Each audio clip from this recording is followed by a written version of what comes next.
Hello, everyone, and thank you for joining us today for this webinar organized by the Planck Center for Leadership in Public Relations. Our session is titled The Role and Responsibility of Public Relations Leaders in Advancing Racial Justice. This webinar is the first in a series titled Elevating Black Voices in Public Relations. My name is Nilanjana Barden, and I'm a professor of public relations and intercultural communication at Southern Illinois University at Carbondale. And along with Pat Ford, my colleague, I am the co-chair of the Diversity and Inclusion Subcommittee of the Planck Center. I would like to thank Pat and all the members of the subcommittee for the work that's gone into organizing this very important webinar. I would like to thank Dr. Carla Gower, director of the Planck Center, Keith Burton, our chair, our outgoing chair of the board, and Bridget Coughing, our vice chair and incoming chair of the board, for their support. And of course, special thanks to Will Bradley for handling the logistics behind this webinar. But most importantly, right now, I'd like to thank Dr. Ariel Ellis for agreeing to be our moderator today. She is an advisor to the Diversity and Inclusion Subcommittee of the Planck Center. She is a consultant, an educator, a researcher, and managing principal of Advisory 83. Welcome to all our panelists as well and our leaders today. Errol Cockfield is Senior Vice President of Communications at MSNBC. Hi, Errol. Ty Wingfield is Senior Vice President, United Minds, Weber Shandwick. Hi, Ty. And Eric Wingfield is Public Affairs Manager at PepCo. Hi, Eric. Thank you so much for being with us here today and for participating in this very important conversation at a very important time. The last several months have catapulted our country and the world into a place and a space that demands important conversations happen about race relations and diversity and inclusion in all aspects of our societies and our lives. The Planck Center's mission is to help develop and recognize outstanding, diverse public relations leaders, role models, and mentors to advance ethical public relations in an evolving global society. So in the context of this mission, we now begin the first webinar of our series titled Elevating Black Voices in PR Leadership. And today's topic is the role and responsibility of PR leaders in advancing racial justice. Over to you, Dr. Ellis. Awesome. Thank you so much for being here, everyone, and thank you for hosting the panel today. I think that, we are in such a critical time, as you know, to be having this conversation, and we want to be able to leave everyone with some actionable steps for what they can do in light of what we're facing right now. But first, I think it's very important as communicators that we take care of one another, and we first start with what I call a temperature check. So I'm going to ask our panelists just quickly to tell us individually, how are you feeling? And for those of you who are watching via Facebook, feel free to comment on and let us know, how are you? On a scale of 1 to 5, 1 being not great at all, 5 being great, or maybe even drop in some adjectives and just let us know, how are you feeling right now amidst everything that's going on? Eric, let's start with you. How are you feeling? So I would say, starting off, I feel charged with the responsibility to do my part to be better, right? As I reflect on what's happening, when everything first kind of got kicked off the ground, I was disheartened like any other person of color, especially any Black man of color, any Black man. And however, I noticed something, and we heard it in Reverend Al Sharpton's funeral speech of George Floyd, was that unlike years in the past, we see a world that's standing together and coming together and saying this mindset and everything must change. And this is a different type, and this is a different climate than what happened in the past. And so with that, I think that I feel really charged with the responsibility to do my part, as well as stand lock in step with others as we figure out what a path forward is. Awesome. Ty, how are you feeling? Hi, well, I'm grateful to be here with all of you today, and apologies for the background noise. This is the reality of virtual workplaces. I'm sharing an office with my husband, so, but I'm feeling energized. I think it's easy to feel exhausted in the midst of all of this, but at the same time, I think there's a renewed purpose behind the work that I'm doing. My commitment, my personal commitment to, charting a better path forward for my son, for my family, and being able to use my skills and talents to do that, I think is it's an honor. So I'm feeling energized in the midst of the exhaustion.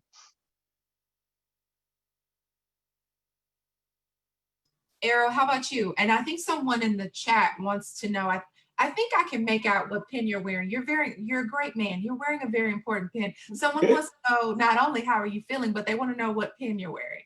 Well, I'm a proud member of Alpha Phi Alpha Fraternity, which is a very mission-driven organization. And I think, as I think about how I'm doing, I've always had a sense of mission, but I think I have a triple sense of purpose during this time. There's a reckoning going on in America around race, and that reckoning has now trickled down to industry, and it's trickled down specifically to our industry of PR, and I think PR adjacent industries like marketing as well. And I think what's so important about this time is that in many ways, we are the gatekeepers for how we see ourselves as a society. And right now, it's more important than ever to have more people of color, Black people, brown people at the table shaping how we see ourselves. That's awesome. And I think a couple people have in the chat have also let us know how they're feeling. Someone typed in a 6, so they are above and beyond, which is great for these current times. Let's kick our conversation off with the first question. Diversity, equity, inclusion often is the first place where we begin when an opportunity arises to address social justice. And essentially, when we think about diversity, equity, inclusion, it kind of makes the practice of it all somewhat of a catch-all, if you will, for anything race-related. Racial injustice has essentially become a business issue that PR leaders are now forced with addressing. So the idea here is, how do we figure out where race relations fits within the larger conversation of DE&I? Suddenly organizations are being challenged with trying to figure out where to fit the conversation of race relations and or racial justice. Where does this conversation belong and how should it be prioritized? And feel free to anyone on the panel, feel free to jump in. Look, I'm happy to jump in on that. I think that the definition of diversity and inclusion has rightfully become broad to pull in issues of race, issues of gender, issues of sexual orientation, even issues of disability, for instance, right? But I think it's incumbent upon leaders within industry to understand that each of these categories have their own place and deserve their own attention, right? And that the individual kind of pillars, if you will, under that macro heading shouldn't get lost in the sauce, right? So right now, I think, race is very much on the front burner, and it should be on the burner, and it has been on the front burner for 400 years in this country, and will continue to be on the front burner. So we have to be honest that, right? So I think there's the macro, but also the sort of tactical, what we need to do, and we can get into that more in the conversation. Thank you. And this is Ty. I think I've been doing the diversity and inclusion work from the communication side for quite some time, and it's interesting because even though there are several organizations who have been invested in this space for a number of years, race is still very much considered the third rail within organizations. It's something that leaders, that organizations don't want to touch. They don't feel it's appropriate. And so while we've seen some strides in other spaces like gender, race has sort of been put on the back burner, even though, and I think to Errol's point, this, the issue of racism and discrimination, those have been issues since the founding of our country, right? Our economies are based on that structural inequity and discrimination. And so because of that, it's an issue that hasn't been discussed, and I'm heartened that it is becoming more front and center. We can't ignore it any longer. The issues are literally in our face as we all work in this new virtual environment. But I do think that it is often, for far too long, been left out of discussions of diversity, equity, and inclusion, and it very much needs to be at the center of that. Yeah, I wholeheartedly agree with both Errol and Ty. I think that what we're seeing is that diversity, equity, and inclusion isn't just a place where everything goes just to try to figure out. I think that now, especially with the issues with race, we see just how dynamic and how much of a business unit that this is, and not just something that we do. We place somebody for a face to say that we have this person, but we have a functional organization that really integrates in every part of the business. Not only just communications, but with the operations of the business, with the how we're bringing on vendors. It's just so dynamic in how it integrates in every piece of it. And what we see with race is that when companies have been shying away or trying to push race under the rug, or just not really challenge themselves to be comfortable being uncomfortable with these conversations, we're seeing folks, those who actually done work in the space. And we've seen those who have not, who put comments out there, who made statements out there, but their house wasn't clean. And so I think right now is a time where, not only is African American, because we've always been very aware of what's going on, but it's really put into the forefront of the world. Like, we're seeing it every day. We turn on the TV, and it's coming from everywhere, from the highest level of government to the highest level of the companies, organizations, to communities as well, and how communities are being operated, run, and funded.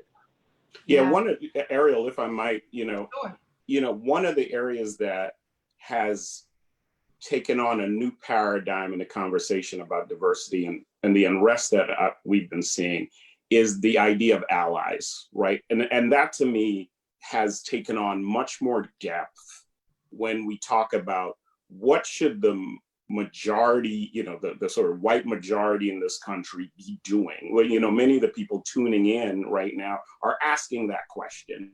How can they be part of the solution? And one of the ways I've seen this unfold that's encouraging is that folks are saying, it's not enough to just be a person who's decent, who's not racist, kind of sitting in your living room, sitting in your office, just saying, hey, I'm one of the good guys, right? Part of the diversity conversation now is you have to speak up.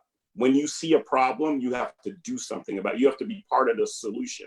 And I see some real encouraging signs where folks who have been on the sidelines are really stepping into the forefront. And that's really heartening. Yeah.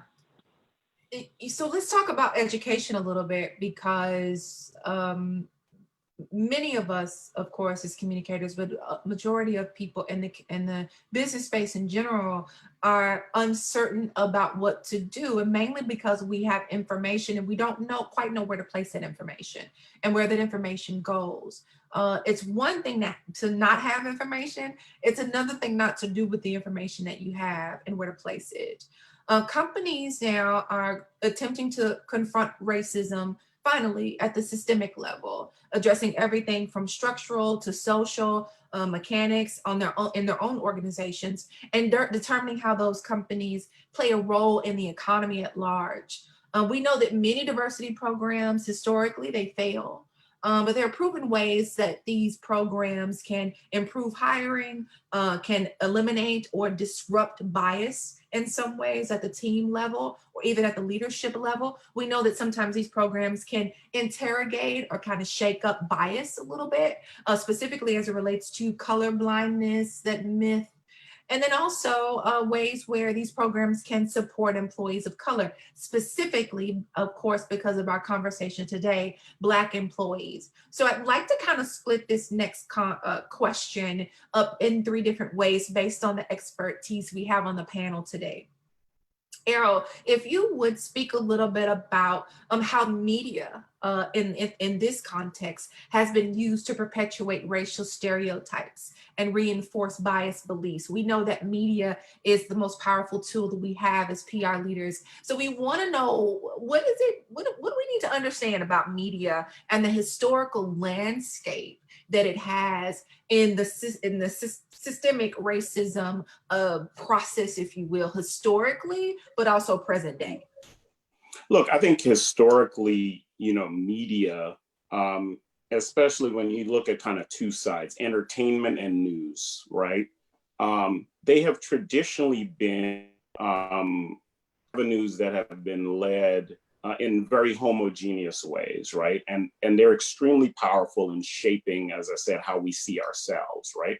And I think recently there have been some strides, especially when you look at the entertainment side, Hollywood, film, television. We're starting to see some strides, some more representation, but there's still a ton of work to do and a lot of, you know, complaints about how much folks can get into leadership, decision making in that area.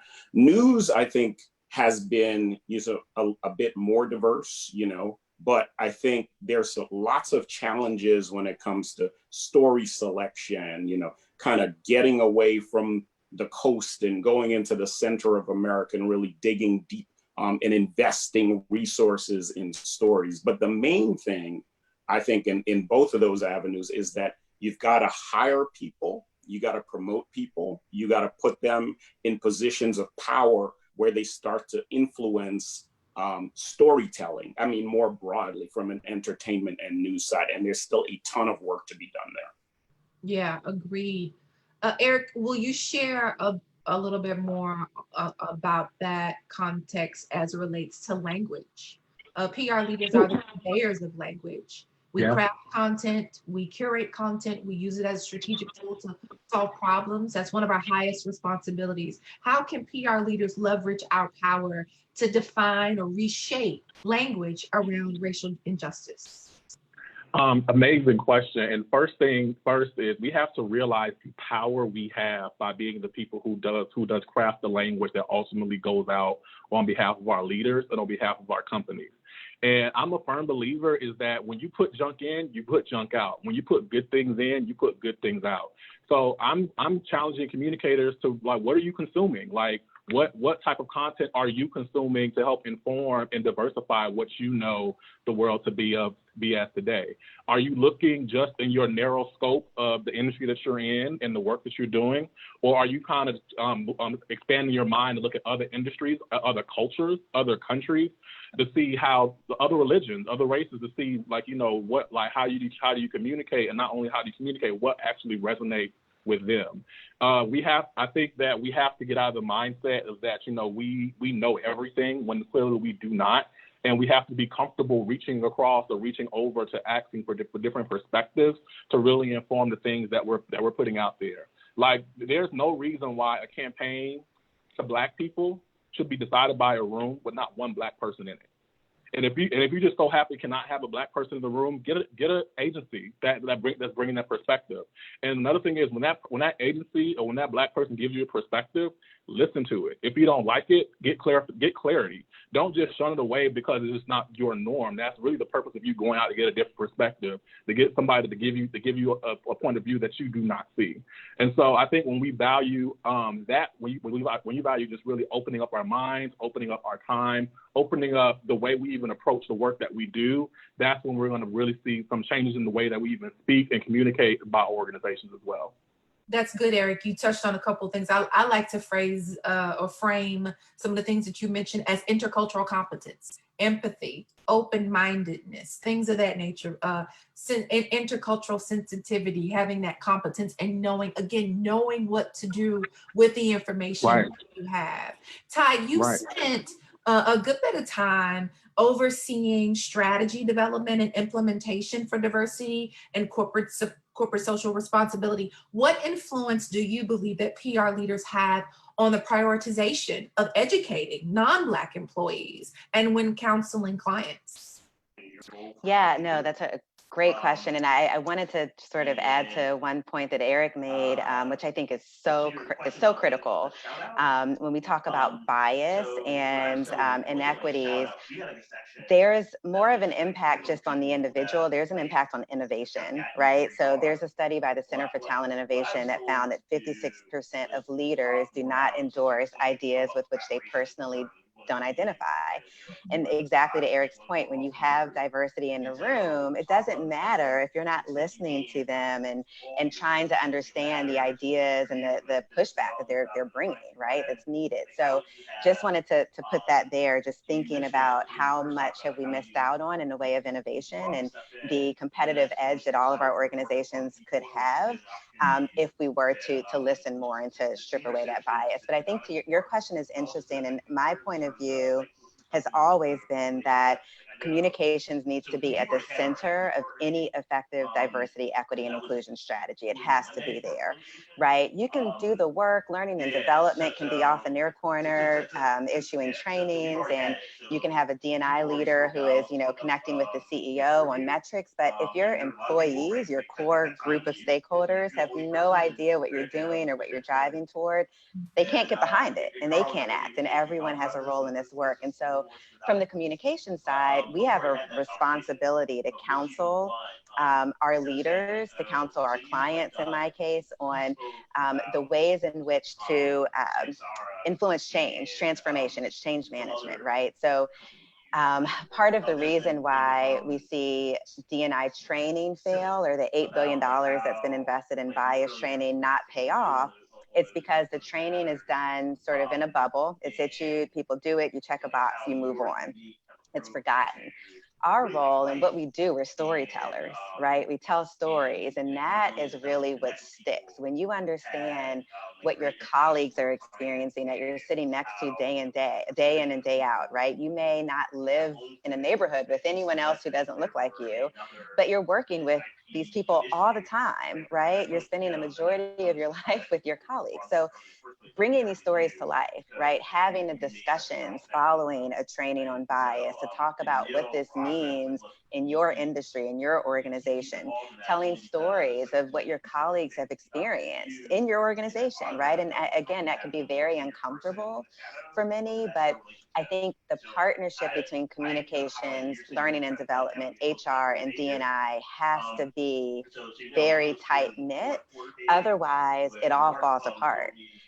So that's the role that I see, right? There are very clear roles, I think, for every function within an organization in driving us forward. As communicators, we have to be able to thread that line and tell the stories. That's so important. And you're right, communication is usually the missing link. We have it, and between, those functions within an organization, that's usually missing. And organizations can have an extremely even successful DEI program or initiative.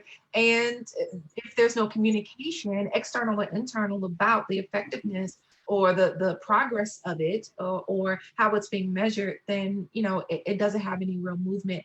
Todd, I want you to pick this question back up, and then we'll take it back around to the rest of the panel. You've also worked very closely with clients who have a multicultural consumer, communities of color, of course. Consumers and stakeholders want companies to really see and believe that advancing race relations and advocating for racial justice is truly a business imperative. We've seen a lot of statements, and consumers want to know that companies aren't just sending statements. It's up to us as PR leaders to really respond to this challenge. So how do brands and organizations avoid putting forth what feels like lip service? Is there a way to craft messaging that is authentic to the cause of racial justice, or are we missing the point with messaging? And Ty, I'll start back with you. So messaging is where you start, right? It's not where you end. We've seen in the last couple of weeks, probably in weeks 1 and 2 after George Floyd's murder, a series of statements from almost every CEO or every leader of, our major organizations in the US issue statements of solidarity, of support. We then saw this influx of commitments or donations, right? And all of that is important. All of it is needed. It's necessary. It can't stop with messaging. I think in thinking about the messaging, it needs to be authentic, right? If you are a company that has made zero strides in diversity, equity, and inclusion, own up to that. State we are just starting our journey. We have a lot of work to do, right? Be honest. I think making it, especially in light of what we're all experiencing now, make it personal, right? Really make it human. I know we've heard from a lot of clients who were getting pushback from employees because statements were coming from an executive committee, not from an individual. And I think that human tone and that voice and that person needs to be there and needs to be out in front speaking. But then again, with the messaging has to come action. And so we really push our clients to make commitments as a part of their messaging. And we understand the work is long and there's a lot of investment, a lot of resources required to get this right. But put the commitments in place and be honest about the work ahead, but be able to make commitments that are measurable and make them, public, meaning public internally for your employees or public externally as a way to hold yourself accountable as well, right? So I think the messaging, again, it's a start. The messaging needs to continue to happen along the way, the communication. But I think in the beginning, the language and the statements we're using need to be authentic. They need to be personal, and they need to be actionable. Yeah, Errol, what are your thoughts? Of course, working in your organization. Look, I think that authenticity is key, but the biggest thing that I think leaders of companies and organizations need to realize on authenticity is that the world is watching, communities are watching, right? So if you think of this as a moment where there's a flare up and you're going to put out a statement and you're going to put out like a 3-bullet plan, that's not going to be enough. You need to be showing that this is a constantly moving train that's making stops along the way, that is true and genuine to your organization, that it's part of your value system, right? It's not something you're going to be picking up and putting down, okay, the next series of whatever, or the next flare up or whatever, we're going to do 3 more bullet points. It has to actually be part of your fiber as an organization. And that's what I think people are going to be looking for. And that's going to be the measurement going forward. And one really actionable area where I think that companies can do is actually make diversity a criteria for bonuses, compensation, set actual metrics around hiring and diversity. It's sort of this add-on to other kinds of criteria. It's sort of an aside, but actually make it, tied to how people get compensated. Yeah, and we could talk about that more because there seems to be controversy around that, but well, it's always controversial when it comes. What isn't controversial, right? Yeah. Eric, what are your thoughts? Oh my gosh. We've heard like 2 incredible points of views, and I agree with all of it, right? And I say that I think authenticity is important. Being honest is definitely important, like we heard earlier, but also the accountability piece is key. I think that so many people in America are looking we see what you said. We also remember what you said before, right? And so I think that the accountability piece is the next step for companies and leaders, is because now's the time where you're going to have the opportunity to kind of track what you're doing, and not track it internally and then come out with some fancy number and push that fancy number externally, but really be transparent about what your process is and authentic about the journey that you're going to have to take. I think organizations and leaders need to understand that nobody has gotten this perfectly right. Everybody has room for improvement. Everybody has room to grow in this space. But what's going to really move the needle is how bold that everybody really embraces the notions of the things that we're talking about. I do believe that I do agree with Earl when he was saying that it needs to be a part of just the talent management. Like, how is your talent incorporating D&I into everything they're doing on their job, right? Definitely where it fits. because it really fits everywhere within the business. Because I do believe that diversity, equity, and inclusion is integrated and needs to be integrated in the business for it to be able to have the liftoff that it needs. Yeah, excellent. So I'm monitoring two screens here because I'm watching the comments. So for those of you who are watching on Facebook Live, feel free to throw in a couple. If you have questions for the panel, feel free to put those in. And we have just about two more questions that will lead our conversation, or kind of wrap our conversation rather. And then I'll look in the chat and see if we have any questions via Facebook.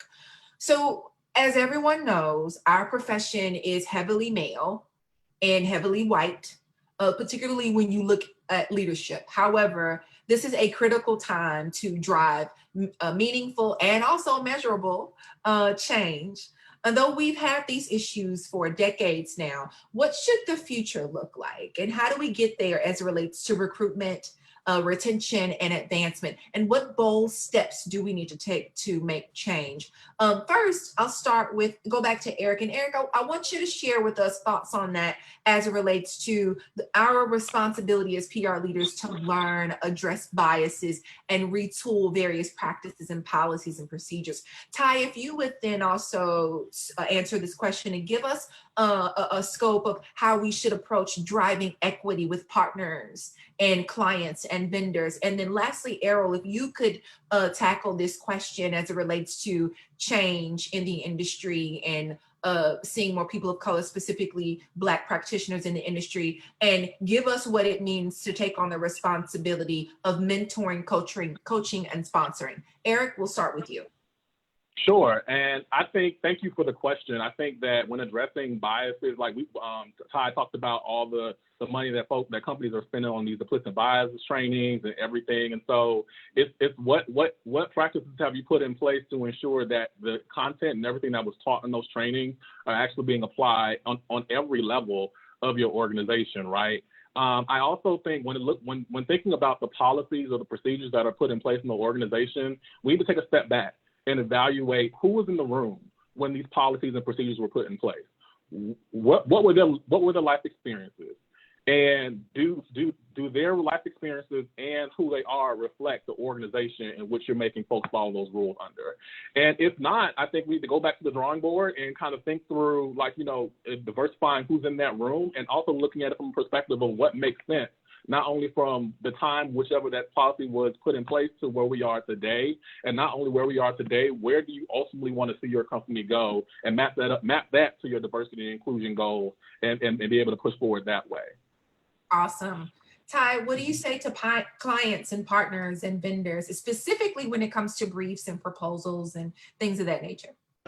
Yeah, so I mean, I think, all of us collectively have a responsibility as communicators. I think on the agency side, we get briefs, we get RFPs from clients and organizations all the time that maybe have nothing to do with diversity, equity, and inclusion.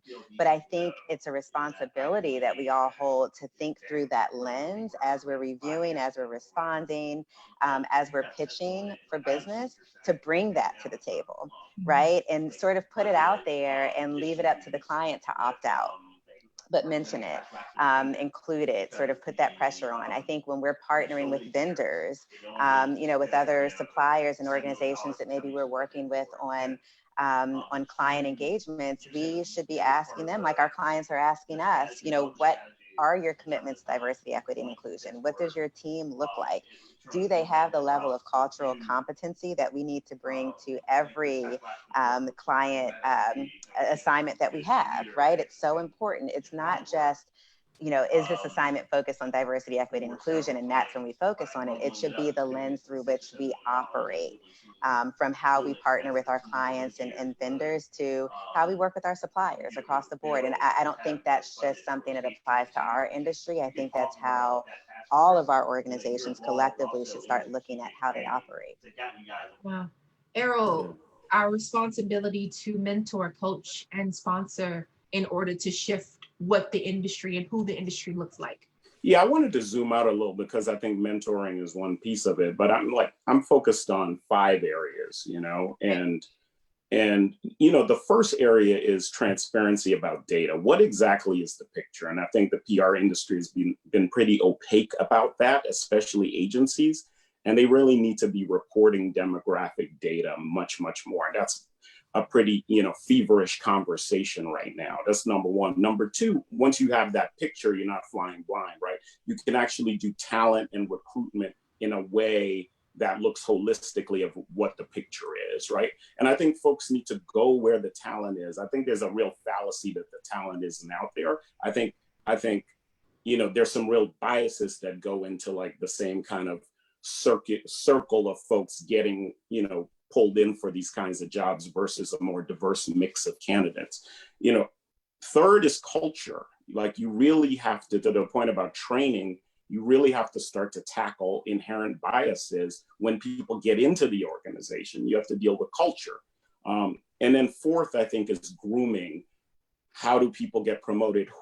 When you come in, are you alone? Are you part of the clique where folks are getting the rules of the road, or are you sort of off to the side, and are folks, you know, dealing with that in their organization? And then the fifth thing that I think is a, you know, pretty hot debate as well is like, should these organizations be making commitments about hiring, very, very specific commitments, as opposed to a very vague, like, we want to hit this number on diversity writ large, and then Black folks get kind of lost in the sauce, right? And the numbers end up being very low, but you make this macro statement about diversity. So those are the 5 things that I think for my time kind of, you know, advocating on this issue that I think folks can be focused on.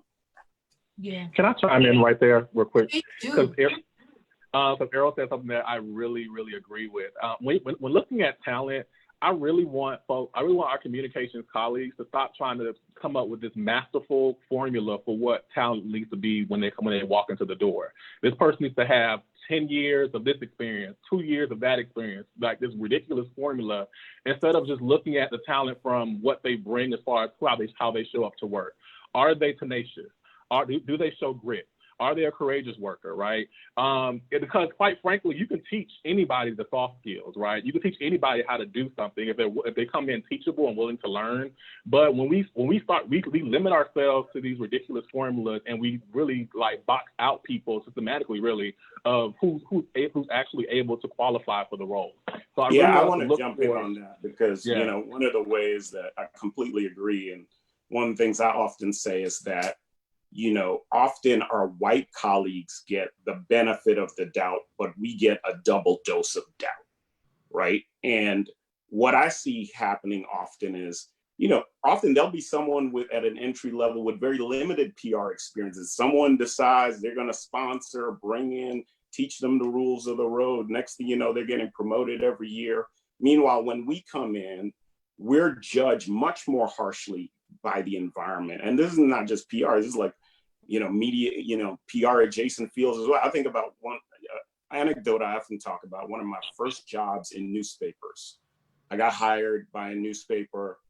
My first week on the job, I asked a top editor for some tips on how to cover the beat I was assigned to.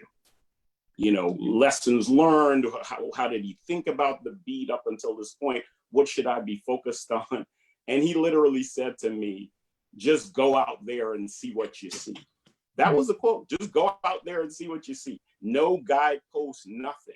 And meanwhile, I saw the same person having longer conversations with white counterparts, working with them on their stories, taking the time, right? And that's why, you know, you get back part of the one of the 5 points I focused on is culture, right?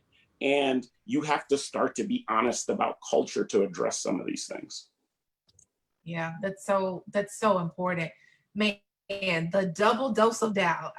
Listen, I think we've all experienced that. Yeah, sometimes it's a triple dose of doubt. That's right. Yeah, sometimes yeah, which is why right. we have to work as hard as we have to work, right? That's right. That is so true. That's so true. Listen, the comments are busy.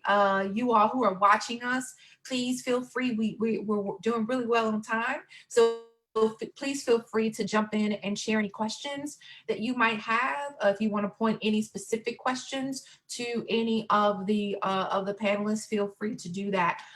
You all, we've had such a great conversation today, but we don't want this to just be a conversation. This is not a moment. This is a movement. And while we are communication professionals and we've been very efficient with today's conversation, we know that there needs to be some actionable steps where the PR industry is held accountable for advancing and advocating for racial justice. I have a quote here from, or read an article rather, by Omar Johnson. He's the former CMO of Beats by Dre and former VP of marketing at Apple. He wrote an open letter to corporate America, and he warned leaders, before you call me again or ask me what to say or what to change or what to do at this time, that he would answer absolutely everything.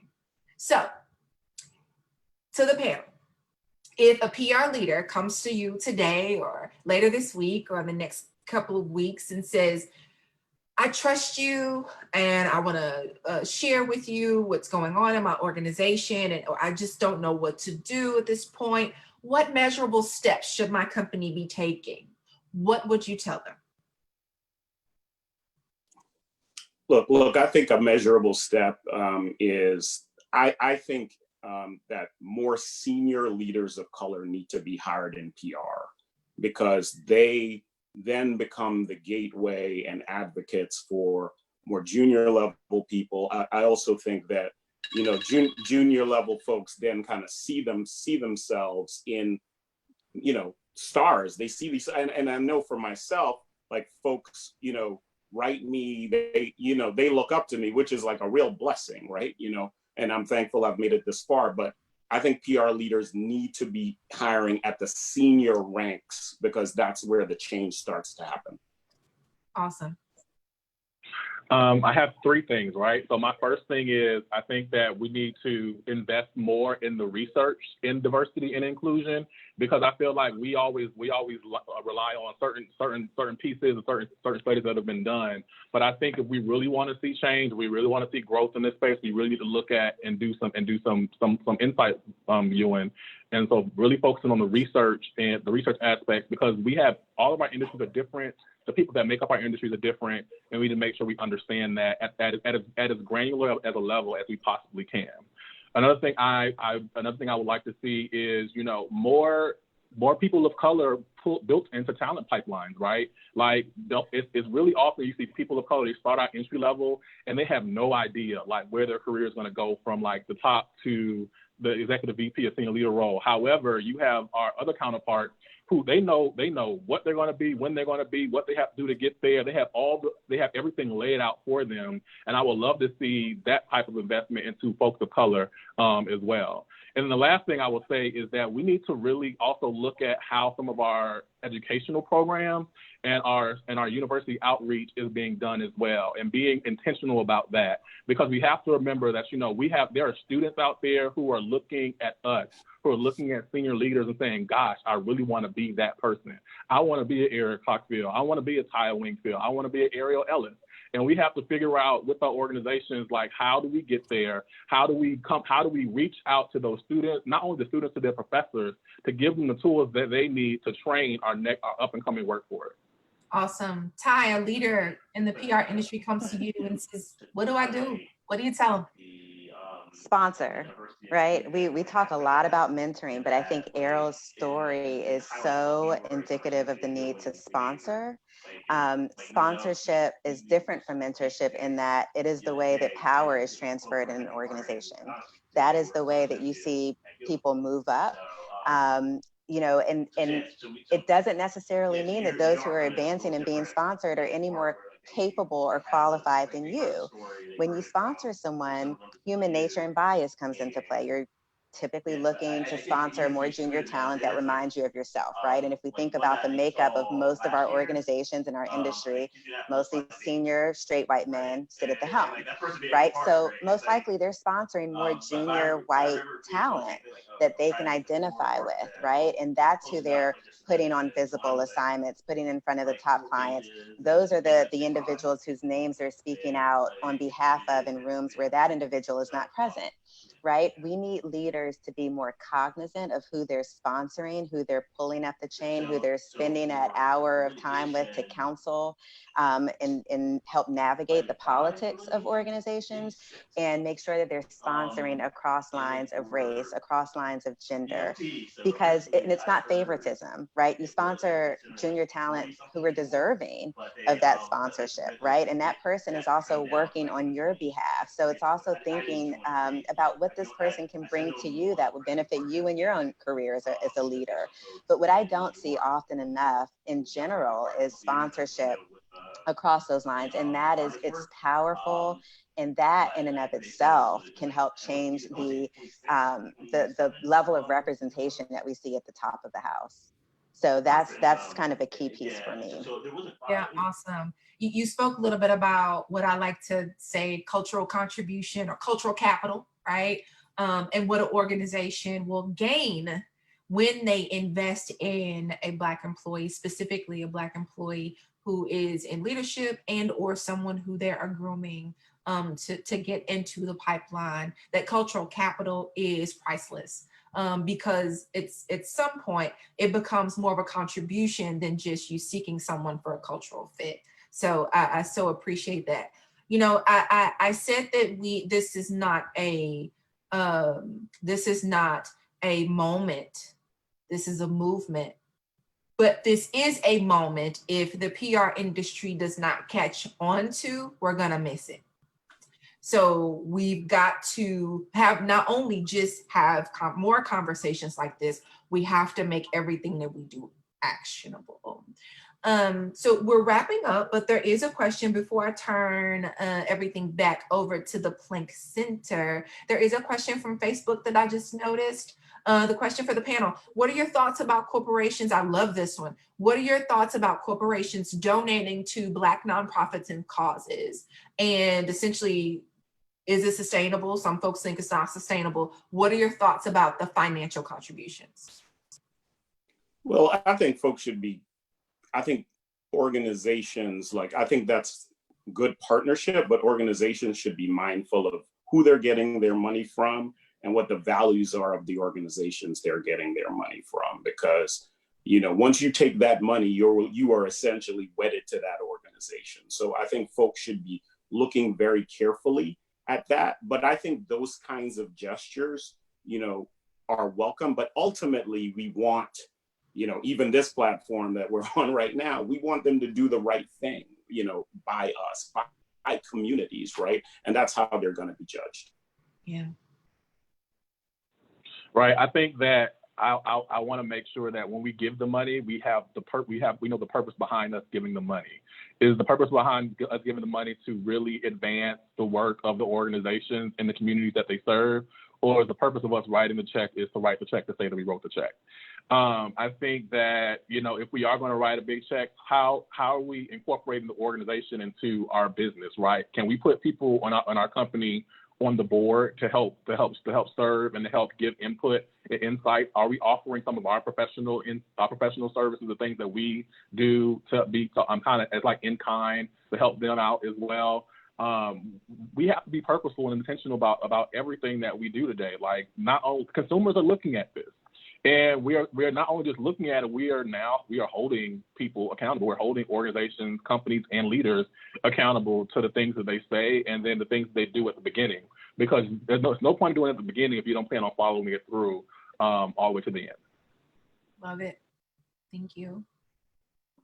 Yeah, the only thing I would add is, you know, the donations are great, but think about ways to invest. And I think you're saying this, Eric, over the long term. What does that longer term partnership look like? And also, as we talk about inequities, think about the investments your organization can make to start chipping away at some of those inequities, whether it's health inequities, economic inequities, the wealth gap. I mean, what role based on the industry that you're working in can you play to make investments in ways that mitigate some of that? So that's the only point I'd add. I completely agree with Eric and Errol. And one other point on that, when you talk about 400 years of systemic oppression that I think folks need to understand is everyone is not starting from the same place. So to the point about hiring and bringing folks in and how we measure people and who we give a chance, right? And I think these kind of class issues and race issues, they're even evident among like our white colleagues, right? Like everyone does not start at the same place. So when I'm making a decision about who I want to hire, I've got to have a really sort of big brain and big heart in thinking about that. And I think that's where some of this conversation also needs to go to. If you measure everyone the same, then we're just not going to increase these numbers, right? We're not going to have more voices at the table, more diverse storytelling at the table. And we really need to sort of reprogram and rewire that. Love it. Love it.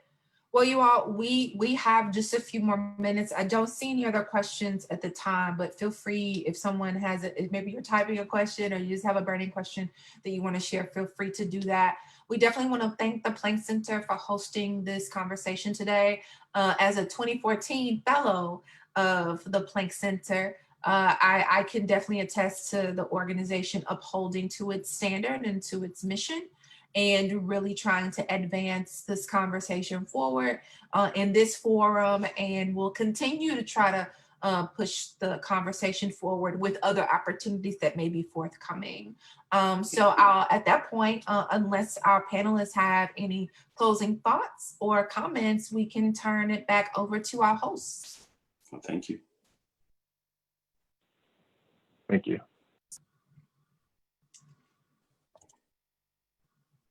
I do see one question. If it's okay for us to ask a question, I see one question in the chat. If it's okay, I didn't hear anybody from Planck speak up real quick, so I'm going to take advantage of the time. There's one other question quickly. I'm going to ask you all to give us a 30 second here. Let's see, where was it? Oh goodness, I just had it. Here it is. The question was, oh man, Facebook is getting away from me. I hope did someone else catch? Oh, here it is. All right, here we go. One takeaway that you can offer, just quickly, one takeaway from that you could offer from just this experience. Yeah, I'm going to bring it back to what I said at the top, because I think, you know, we're people of color are advocating, but I want to bring it back to what our allies, how you can be an ally, right? So my big takeaway in all of this is that for the folks tuning in, start to think about, if you are a white person in this field, in this country, start to think about how you can get in the game to be more of an advocate, not just someone who's not part of the problem. That's not enough. You've got to be speaking up and offering solutions. And a lot of my colleagues have been reaching out to me, which has been great. And we've been partnering together. I want to see more of that, because that's going to get us farther down this road. Awesome. Ty? I think, you know, continue doing the work, right? Yeah. Through everything that you do, think through the lens of equity.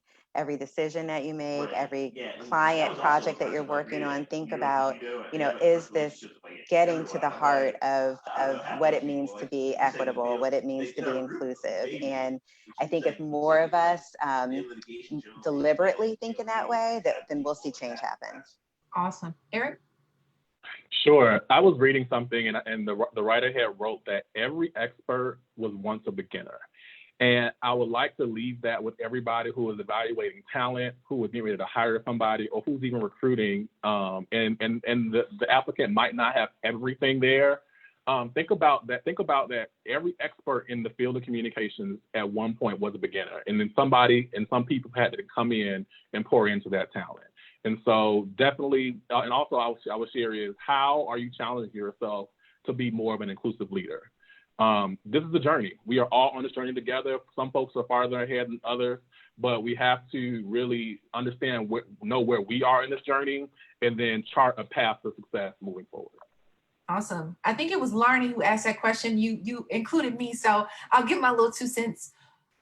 As I often say with the students that I teach and the clients that I work with and train, be human. That means accepting your flaws, your biases, accepting your strengths and your assets, and determining where that fits in this particular struggle so that we can advance this cause as effectively as possible. Thank you, everybody. Planck Center, any final thoughts? Well, first of all, I would like to say thank you to all of you, Dr. Ellis, to Errol, to Eric, and to Ty. Ty, I think you disappeared from the screen, but thank you for your time, for your insights. Really set the bar high for this for this conversation. This is the first webinar in this series. We're going to have more. This is an ongoing conversation. This is not a one-time thing. So on behalf of the Planck Center, I'd like to thank you, to set the bar high, you've given us so much to think about today, and there's not just one takeaway, there's several takeaways from this conversation. So I really thank you deeply for being a part of this and helping us get this conversation going for the rest of the year. So Thank you for having us. thank you so much. Thank you. Thank Thank you. you. Yes, thank you so much. All right. Cheers, everybody. Cheers.